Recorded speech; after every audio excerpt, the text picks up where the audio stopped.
Eu que tive, entre meus amigos principais, alguns do campo internacional, muitos judeus, tenho clareza que é fundamental não hesitar em separar a ideia, para quem pensa em direitos humanos, separar e explicar a diferença fundamental entre o sionismo e o judaísmo humanista.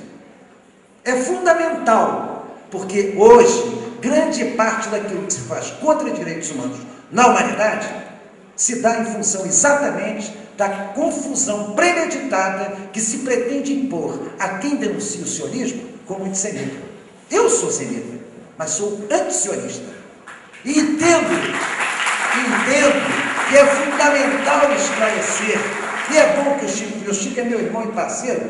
Eu tenho um imenso orgulho de ver o mandato que eu exerci sendo muito melhor exercido pelo que ele faz na Câmara dos Deputados, mas eu vou falar depois. Então essa questão é fundamental e a gente tem que deixar claro, e o papel do Senado é essencial, para fazer entender qual é o papel do imperialismo. Por que o imperialismo no mundo hoje se mobiliza de maneira brutal e consegue fazer um carnaval para a libertação, aliás, que eu achei saudável, um sinal positivo, de 52 presos políticos de Cuba, e não há nenhum movimento semelhante para os milhões de patriotas palestinos encarcerados e torturados dentro dos presídios de Israel.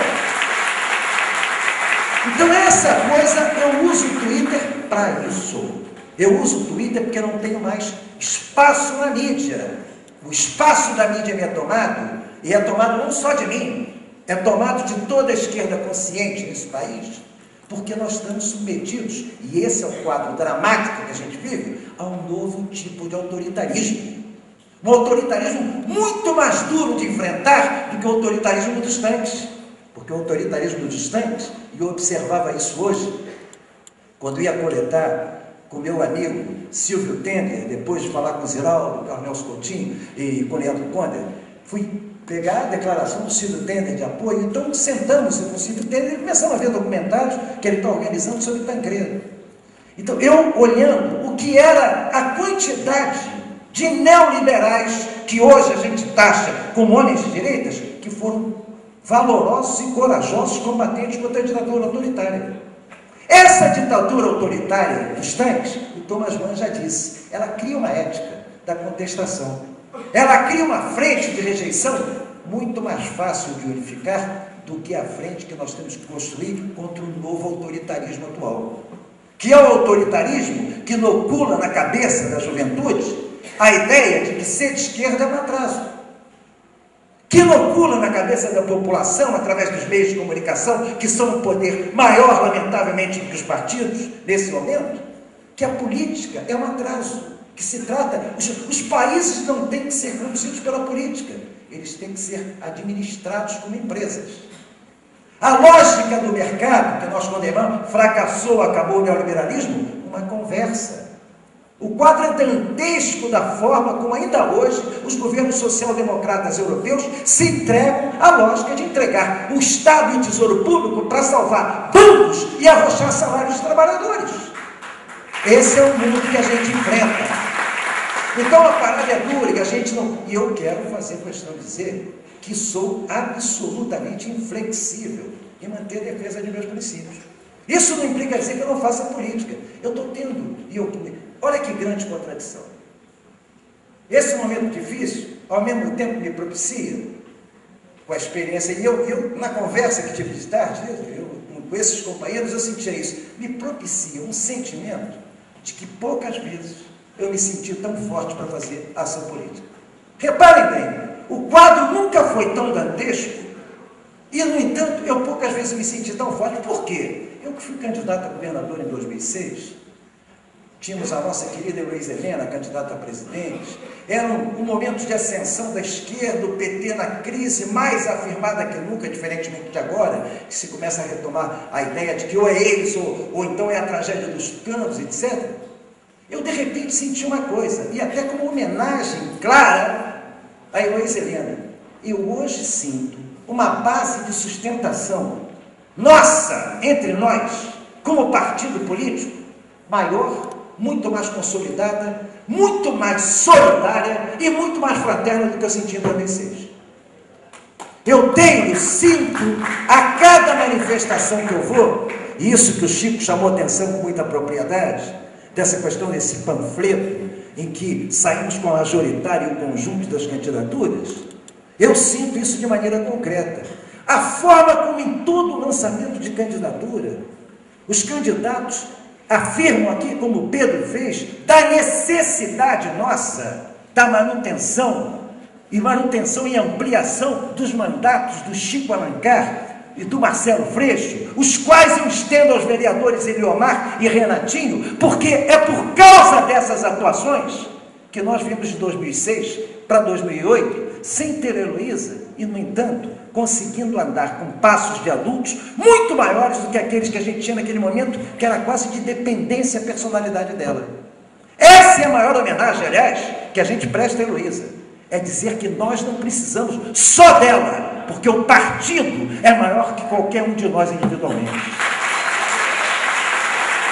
Então, objetivamente, nessa homenagem que a gente presta a Heloísa, que eu espero ver eleita para o Senado, é uma questão fundamental elegê-la para o Senado de Alagoas, eu quero dizer que esse partido se construiu de sacrifício de muita gente. Se construiu da abnegação e da forma como se entrou na luta, que muita gente, não só esta bancada de parlamentares atuais que nos orgulha, como inclusive a bancada histórica. E quando eu vejo o Babá aqui, eu vejo alguém que, desde o meu tempo de deputado, nunca vacilou no enfrentamento. Aliás, quando se pretende imputar a Babá imagens, digamos, de radical, o Babá foi um dos parlamentares que, sem abrir mão de seus princípios, melhor fez política no parlamento ao tempo que eu estive lá. Então eu sinto hoje que essa congregação nossa vai permitir que essa nossa campanha possa ser mais forte, talvez, do que ela foi em 2006. E que nós vamos garantir, sim, essas reeleições do Chico e do Marcelo Freixo, e vamos ampliá-la, porque tem gente de alto nível que nós precisamos colocar lá, até para nos contrapor ao autoritarismo de novo tipo, que é o que impede a eleição dos companheiros de esquerda. Vocês reparem, eu tenho, inclusive, na rua, tomado muito esse cuidado. Eu não estou aqui pedindo esmola para a rua. E, de repente, eu tomei um suco de pão, estou ficando velho, ranzinza e colou. Eu pego o microfone na rua e digo, não estou pedindo voto como esmola a ninguém, não. Eu estou chamando vocês à reflexão. Porque se virou um senso comum dizer que a política é um espaço da bandidagem, com o qual eu concordo, é preciso lembrar que nenhum político desceu no Congresso de paraquedas no helicóptero, desceu com o voto da alienação.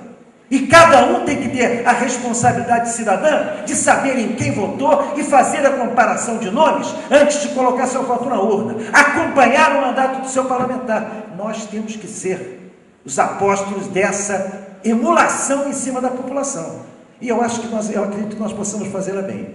Podemos fazê-la bem porque se Chico se transformou no melhor deputado federal, na opinião do jornalista que cobre em Brasília, se Marcelo Freixo se afirmou como a personalidade mais importante da Assembleia Legislativa, e bem lembrado aqui, entrando na história desse Estado, pelo que fez, porque e eu tenho experiência da Assembleia Legislativa, fui constituinte, e sei exatamente o que é o trabalho para a instalação de uma CPI, que termina com cassação de mandato de parlamentares, do peso do Álvaro Lins, que é um homem da máfia dominante desse Estado. Não é só a milícia. Vamos lembrar bem que o primeiro ato de Marcelo Freixo na Assembleia, e eu ainda era nessa época, tinha uma responsabilidade não tão eficaz, bem conduzida como a do nosso Jefferson Moura, que assumiu a presidência do partido e deu a essa função um brilhantismo inigualável. Naquela ocasião eu assinei junto no começo do mandato do Marcelo o nosso pedido de cassação de mandato de Álvaro Lins, conduzido pelo Marcelo, argumentado pelo Marcelo. Decisão que só foi tomada um ano depois, por causa da visão premonitória e da consistência do que Marcelo tinha de conhecimento do papel nocivo daquela figura. Então, companheiros, nós somos poucos, mas nós somos bons demais. E nós vamos para a luta para ganhar essa parada e afirmar nossos valores em cima da candidatura desses companheiros que são de maior qualidade e certamente vão continuar nos orgulhando no próximo mandato. Um abraço a todos.